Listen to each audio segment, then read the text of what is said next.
The New Orleans Saints 2024 offseason wasn't as busy as many anticipated, but I do think they made 3 moves that will make them better in 2024, and it all starts with that new offensive coaching staff. We got all that and a little bit of lanyard for you on today's episode of Locked On Saints.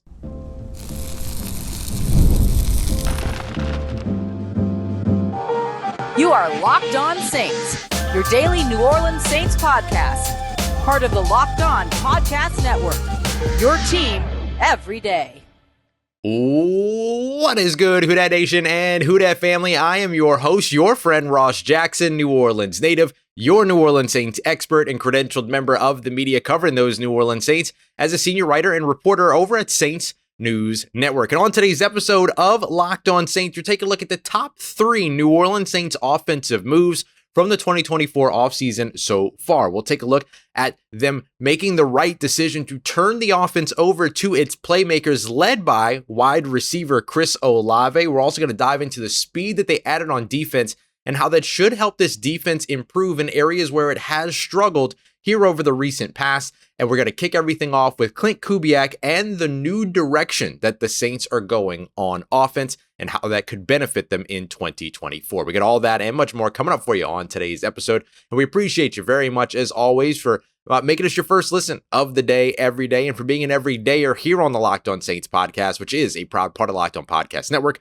your team every day. Today's episode brought to you by our friends at Game Time. Download the Game Time app, create an account, and use the promo code LOCKEDONNFL for $20 off of your first purchase. Terms apply. Last minute tickets, lowest price guaranteed at Game Time. So I want to start off here in terms of the best move that the New Orleans Saints made this offseason, and it was rebuilding their offensive coaching staff. They bring in new running back coach, wide receiver coach, new offensive line coach, new quarterback coach. They hold on to Clancy Brown at tight end coach, and they bring in a new offensive coordinator. The new offensive coordinator, of course, being Klint Kubiak, who I think a lot of people are still looking at as the guy that was with San Francisco last year. But the thing that really kind of put the New Orleans Saints on to Klint Kubiak is, of course, the fact that his father is Gary Kubiak. And just about every person on this New Orleans Saints coaching staff has had some exposure or some time working with Gary Kubiak in their past. So Gary Kubiak and the Kubiak family tree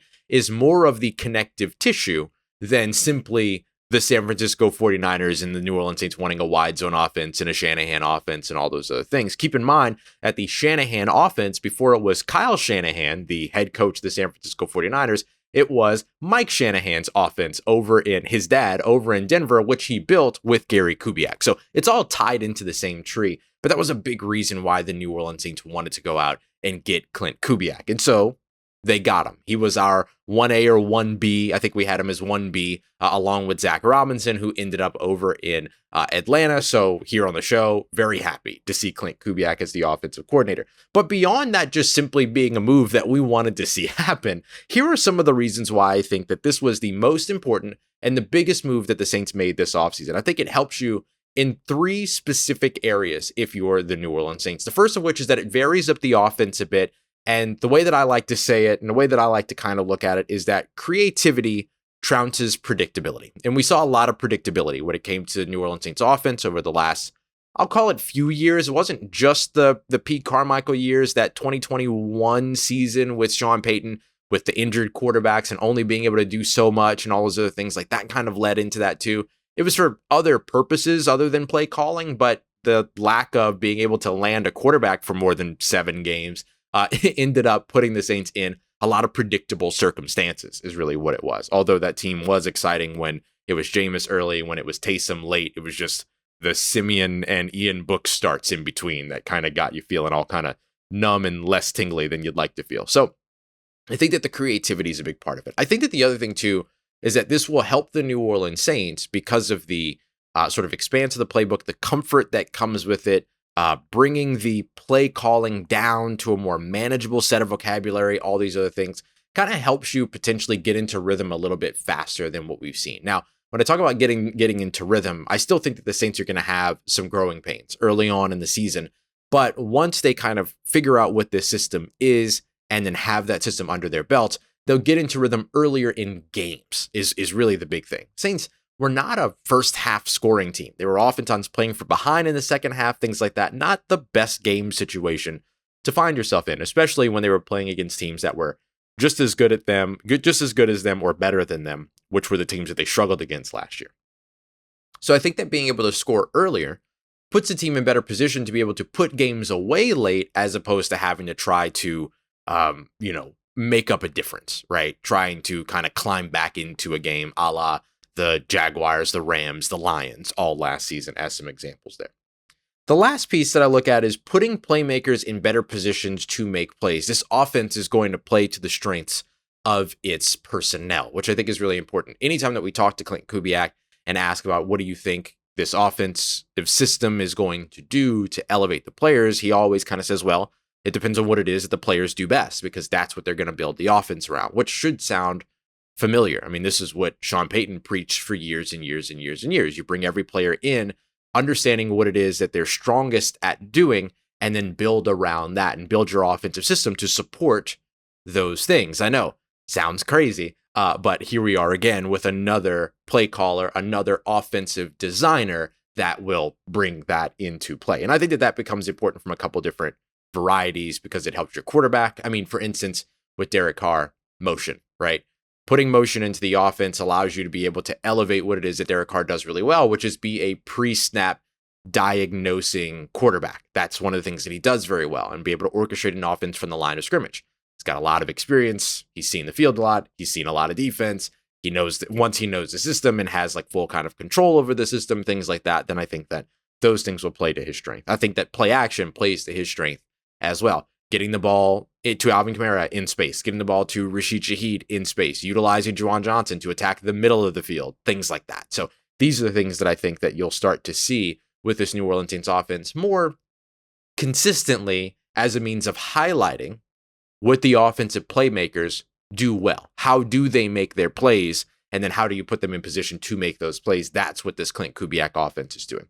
One last note on the offensive coaching staff as a whole that I can really appreciate is that when the Saints made all their changes, when they went to Andrew Janocko at quarterback coach, when they went to Keith Williams at wide receiver coach, John Benton over on the offensive line, Derek Foster on the running backs, every one of those guys has the reputation of being a developer at their position. They're not just guys that are really good at coaching top talent. They're guys that are really, really good at getting more out of that talent, right? And sometimes that means getting more out of your elite players, which is a difference of 9 to 10. And sometimes it's getting more out of your reserve or backup players, which means sometimes getting, 7 from what you would typically look at as a 4, right? Just in terms of, I'm just trying to put this on like a scale of 1 to 10 in terms of expectation versus what you can actually get from some of these guys. And so that kind of is another thing that maybe makes you reminisce a little bit over what New Orleans Saints offenses used to look like, to where you saw undrafted free agent wide receivers be focal points in an offense because of their ability to be able to contribute, because they weren't just looked at as undrafted free agent wide receivers. They were looked at as, hey, what is it that you do best, and how do we put you in position to do that? And I think that that's another place where this offensive coaching staff change as a whole, not just the offensive coordinator, not just the offensive system, but the development and the experience of developing talent over on the offensive side with this offensive coaching staff, I think goes a long way, and should also go a long way when it comes to developing quarterbacks, which we have not seen this New Orleans Saints team do successfully for quite some time. So we could finally see the New Orleans Saints be able to kind of develop those younger wide receivers and younger quarterbacks and progress them into a talent that they might be looking for. I think that that's another thing to watch out for in terms of the future impact of what this coaching staff now looks like. All right, coming up next, let's jump over to the defensive side of the football, because the New Orleans Saints add a lot of speed to their defense, and I think that helps them in some very, very crucial areas where they have continued to struggle over recent years. We got that coming up for you as we continue on with today's episode of Locked On Saints, part of Locked On Podcast Network, your team every day. Today's episode is brought to you by our friends at eBay Motors. Passion, drive, and patience. The formula for winning championships is the same formula that will keep your ride or die alive. eBay Motors has everything that you need to be able to maintain your vehicle and level it up to peak performance. Whether you're looking for superchargers, roof racks, LED headlights, exhaust kits. I mean, whatever it is that you're looking for, eBay Motors has it, and they'll have you covered because they have over 122 parts and accessories for your number one ride or die. You'll always be able to find the part that you're looking for at eBay Motors. Whether you're into speed, power, or style, they've got you covered. And with eBay's Guaranteed Fit, that part is guaranteed to fit the first time, every time, or your money back, because with eBay Motors, you're burning rubber, not cash. With all the parts that you need at the prices that you want, eBay Motors is going to send you home with some huge wins thanks to your new and leveled up MVP. Keep your ride or die alive today at ebaymotors.com. Eligible items only. Exclusions apply, and eBay Guaranteed Fit only available to U.S. customers. All right, family. The New Orleans Saints have added some speed at key positions on their defense, and I think it could go a long way to helping them finally take some steps forward in some crucial areas where they have struggled over the course of the past few years. And it's all thanks to one player that's not even on the roster anymore, by the way, if you ask me. So we're going to dive into all that here as we continue on with today's episode of Locked On Saints. We appreciate you very much, as always, making us your first listen of the day every day. Don't forget to go and check out Locked On Sports Today, the 24/7 live stream. You can find at Locked On Sports Today's YouTube page, and especially right now covering every angle of the NBA draft, all the biggest stories coming out of it, all the newest players that are now coming into the league, the local experts breaking it all down from the players or from the hosts that know the teams the best, and those new players the best as well. So make sure you go and check out Locked On Sports Today. You can find that on YouTube and on the free Amazon Fire TV channels app as well. Locked On Sports Today, part of Locked On Podcast Network, your team every day. So New Orleans Saints added speed to their defense, and I think that it was a really, really smart decision by this team. Willie Gay, over on the defensive side, adds a ton of speed when it comes to what he adds to your second level, right? Your linebacker room. And speed is good to have at the second level. Then you look at Chase Young, who adds a speed rush option off the edge for the New Orleans Saints since Alex Okafor, maybe? Junior Gillette before that. They tried with Noah Spence. And I think that it's all because of one guy that should have been rushing the passer for them all along in his seasons here, before he eventually became now a Philadelphia Eagle. I think it has a lot to do with Zach Bond.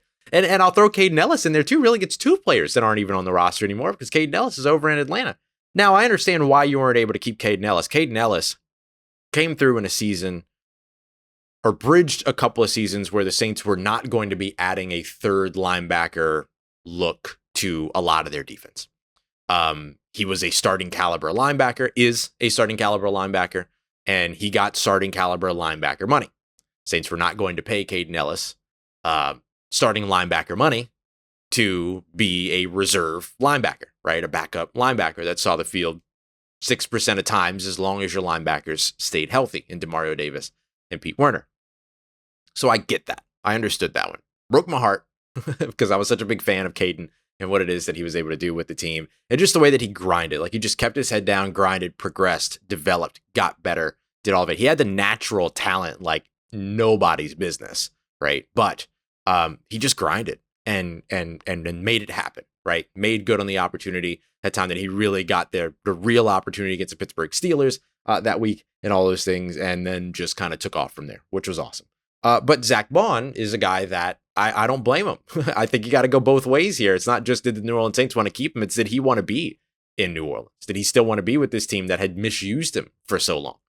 And so he ended up going to the Philadelphia Eagles, who have used players of Zach Bond's ilk makeup before to success in their defense. Think Hassan Reddick, folks like that. Kind of these hybrid safety linebacker types. Zach Bond kind of falls in that category as a former safety himself, but more about body type than about skill, because they need to have him rushing the passer, which is what they did with Hassan Reddick. And that was big. That was big for them and was big for Hassan. So hopefully that will be big for Zach Bond as well.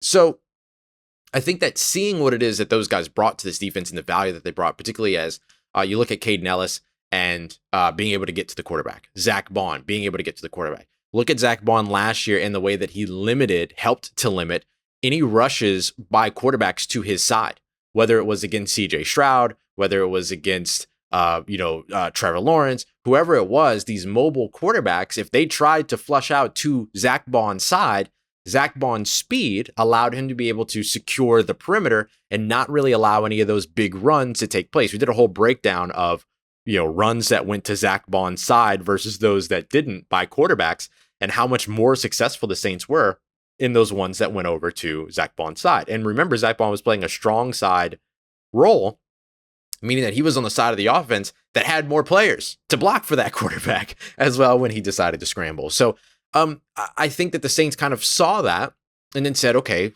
how do you replicate it? And so then they went and got Willie Gay, who is a speedy threat on the second level that can rush the passer, that can cover, that can defend the run, that is a solid tackler, and that has the speed to go sideline to sideline. They checked every box in terms of being able to get that guy.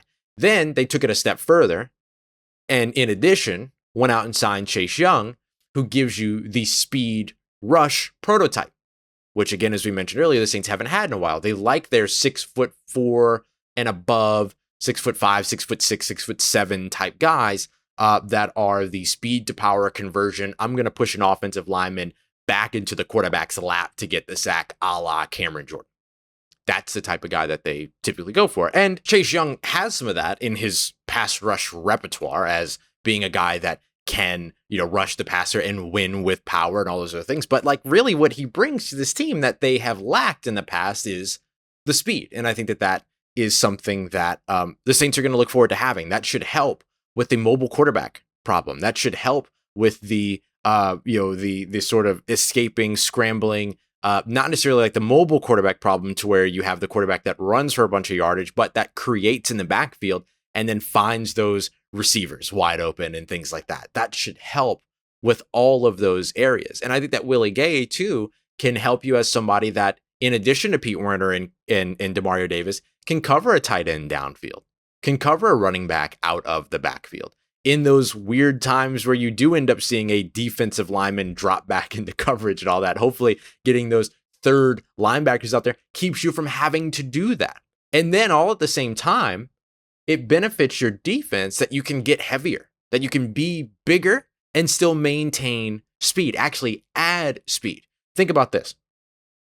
The New Orleans Saints have gone from having Demario Davis and Pete Werner out on the field to adding another linebacker and getting faster. Demario Davis, Pete Werner, Willie Gay. So you add a linebacker, but yet you get faster, even though you don't have a nickel corner or a third safety out on the field. You still get faster by adding bulk to your defense.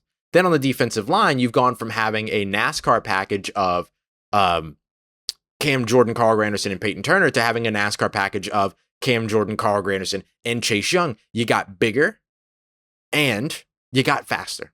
And so I think that all goes a long way for all the different ways that this can help the team. You get to the quarterback a lot faster. You can mitigate the mobile quarterback problem. You mitigate the extending plays issue. And hopefully with Willie Gay being a stronger tackler, you pick up more in terms of your ability to tackle, make stops with your front seven in your run game. And then Chase Young, who is a really good closer at the quarterback, hopefully you start to see fewer of the near sacks and more of the completed sacks going the New Orleans Saints way. I'm not guaranteeing that it's all going to work for the New Orleans Saints defense and really help them 100% of the time at every one of those things. That would be foolish. But man, I do think that this goes a long way in terms of moving the needle in some areas where the New Orleans Saints have struggled on defense, regardless of how dominant the defense has been in other categories. Coming up next, let's take a look at the New Orleans Saints turning their offense over to their playmakers and just basically looking at Chris Olave and saying, hey, you're the guy. Good move by the New Orleans Saints. We got that coming up for you as we continue on and wrap up today's episode of Locked On Saints, part of Locked On Podcast Network, your team every day.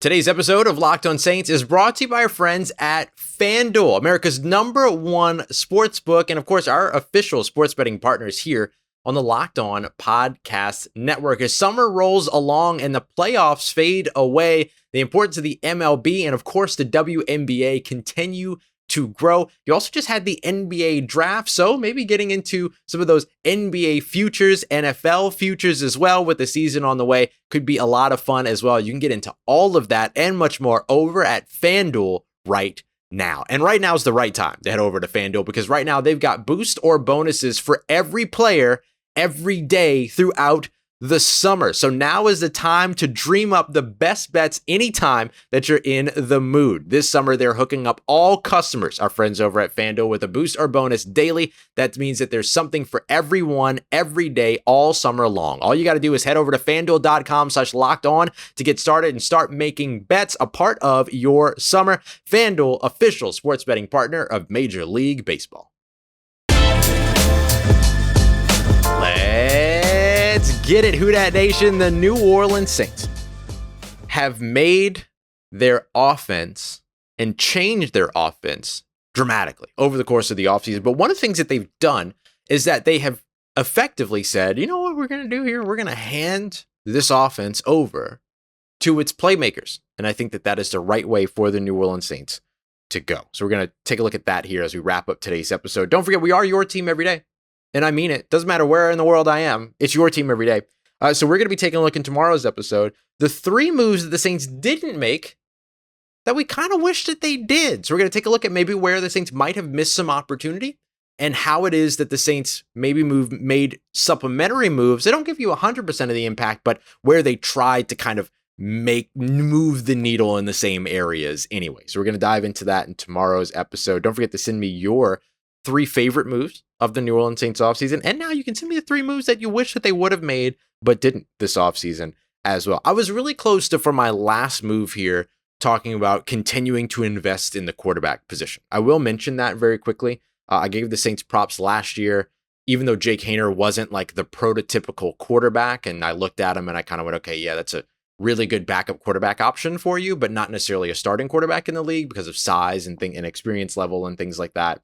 Or competition level and things like that. I still gave them props for investing in quarterback and investing in a quarterback as smart as Jake Haener, investing in a quarterback as connected with Derek Carr as Jake Haener, all those other things. I could give them props again here when it comes to Spencer Rattler for simply continuing to invest in the quarterback position. But I want to take a look at what's going to impact the field immediately in 2024 based on what the Saints did this offseason. I think one of the things that they did this offseason that spoke the loudest was that they effectively just kind of said, you know what? This is Chris Olave's offense now. This is Chris Olave's passing game now, right? Chris Olave is the number 1 guy. No ifs, ands, buts. No who, what, where wins. No questions around it at all. It's his offense. And so, or his passing game, I should say, right? He's not going to be a factor in the run game, or at least not often. I think he'll still take some snaps out of the backfield for fun, but not for fun, but, to continue to create some mismatches and things like that. There's interesting things you can do with him there. Saints did it like twice last year and then for whatever reason didn't do it anymore. But I think that their decision to say, hey, there's no one ahead of Chris, right? And they started that transition last year during the season. You would see Chris Olave taking earlier reps than anybody else. Sometimes you just kind of assume it's because they're going in number jersey order, right? In some cases, other times it's like, okay, well, that's just simply the number 1 guy and all these other things. It just depends upon what part of the process you're watching. During training camp and things like that, yeah, they might go in jersey number order, but during practices in the season, your number 1 guy is getting the number 1 looks. And that's kind of what practice started to look like throughout the season last year. And so now that comes without there needing to be an injury to a guy ahead of him. Right? And that's kind of what happened over the course of the past couple of years. Michael Thomas, and then even his rookie year, Chris Olave's rookie year, Michael Thomas and Jarvis Landry were both ahead of him. And so now you go into this season with Chris Olave being the bona fide number 1 guy, which is good because he's got to be able to show that he can be a 3. He's gotten to be able to show, he's gotten the opportunity to show what he can do downfield. But I think now he starts to get the more opportunity to show what he can do as a 3-level threat: short, intermediate, deep. I think Rashid Shaheed gets the same benefit from all this as well as the bona fide number 2, right? There's no question marks around who your top 2 guys are over at wide receiver. And I think too that with this team using a lot more 2 linebacker sets, using a lot more fullback, 2 running back sets, things like that, that the idea of a 3rd wide receiver becomes more about depth and role play than it becomes about necessity and really being a 3rd wide receiver that's constantly out on the field. So guys like A.T. Perry and Cedric Wilson will get reps, but they're not going to be focuses in most game plans. I would say that if you go into a game plan where you've got a small perimeter corner or you've got a small slot defender on the opposing team, those are A.T. Perry, Cedric Wilson, eat 'em up games all day long. And so I think where the opportunities present themselves, those guys are going to be able to have an impact, but they're not going to be leaned on as being constant contributors in the way that Chris Olave and Rashid Shaheed will be leaned on, because you'll have a lot of those reps where it's just going to be those two guys, 2 tight ends and a running back. Those 2 guys, 1 tight end and two players in the backfield and everything. And then you're going to have some reps, some shorter, where it's going to be A.T. Perry and Chris Olave, or Cedric Wilson and Chris Olave, or A.T. Perry and Rashid Shaheed, Cedric Wilson and Rashid Shaheed. Like, there's going to be those 2 wide receiver sets as well. But I just think that for the Saints, being able to kind of go in with the clarity, and this was one of the reasons why the Brandon Ayuk trade is like a fun thing to imagine, and it's kind of pipe dreamish, and it's kind of pie in the sky, and it's like, okay, yeah, that would be a lot of fun, and that would be a bona fide, I mean, that would be an insane wide receiver core, particularly like those top 3 guys, Brandon Ayuk, Chris Olave, Rashid Shaheed, or should I say Chris Olave, Rashid Shaheed, Brandon Ayuk, or should I say Chris Olave, Brandon Ayuk, Rashid Shaheed? You see what I'm getting at here? That's where some of the complication comes in, is there's no question right now who the guy is in the room, and it's Chris Olave. And I think that there's a lot of good that comes from that. There's clarity in terms of role. There's trust with the new offensive coaching staff showing up and saying, no, buddy, you're the dude. You're the guy. And I think that goes a long way, moves the needle as well. So I think that it's a good move. And I think that it's something that establishes a precedent for this team in terms of, like, there's a way that this depth chart breaks out, and you got to earn it. And I like that. The other playmakers that I think that you have to look at too, in terms of being able to elevate, this kind of goes back to what we were talking about with the Klint Kubiak part of the conversation, is just making sure that those playmakers are in position to make plays. How do you put them in position to do what it is that they do best on a down in, down out, drive in, drive out, game in, game out type of cadence? And utilizing Chris Olave downfield, but also in the short and intermediate area, is an example of that. But also moving him around, letting him line up out wide, in the slot, out of the backfield, utilizing him in a whole bunch of different places. Rashid Shaheed should be everywhere on this offense and should get multiple touches per game at every level of the field, not just short, deep, intermediate, but also behind the line of scrimmage. Throw him a screen, get some blockers out in front of him, let him become a returner with the ball in his hands. Alvin Kamara should not just be a dump off emergency option. He should be a downfield option that's legitimately a part of the progression, right? We watched Alvin Kamara for the first time in the past couple of years end up with negative air yards by the time that it was all said and done. It was either -9 or -7, but we're used to seeing him have like 70 air yards by the time that a season is done, because he's going to get targets behind the line of scrimmage that are going to take some of those numbers away, that are going to be negative yardage. But he was oftentimes also targeted in the middle of the field with the option routes. Can we get the option route back? With the real wheel routes down the sideline, will the wheel route be back? Which we actually saw during mini camps, all those other things. So I think that those are other examples of like putting your players in position to make plays. The lifeblood of all this continues to be the offensive line, but elevating these skill position players and your playmakers to be in the best position to do what it is that they do at their best, I think is ridiculously important. So that's what I wanted to highlight here as we wrap up our 3 biggest moves of the New Orleans Saints offseason. Come back tomorrow for the 3 moves that they didn't make that we kind of wish that they had, but we'll take a look as well as how they still might be kind of like addressed what those moves would have brought to their team. We appreciate you very much, as always, making Locked On Saints your first listen of the day every day. The NBA draft is in the books. And if you want to check out more of the New Orleans Pelicans' new center that could be back there, pretty athletic front court all of a sudden with the draft pick. So make sure you go and check out everything Jake Madison's got for you over at Locked On Pelicans today. We appreciate you very much, as always, for checking us out, and of course for being here and making us a part of your day, part of your routine, for saying yes to me and the show. As always, if you see me, please say hi, and if you need anything else around your New Orleans Saints in between these episodes, make sure you follow me on your favorite social media at Ross Jackson, NOLA. Hit me up, let me know how the family's doing, let me know how you living, let me know how you momming them, and trust Who Dat Nation, I'll holla at you.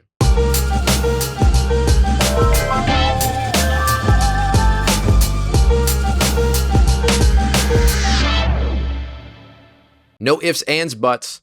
No who, what, where wins. No questions.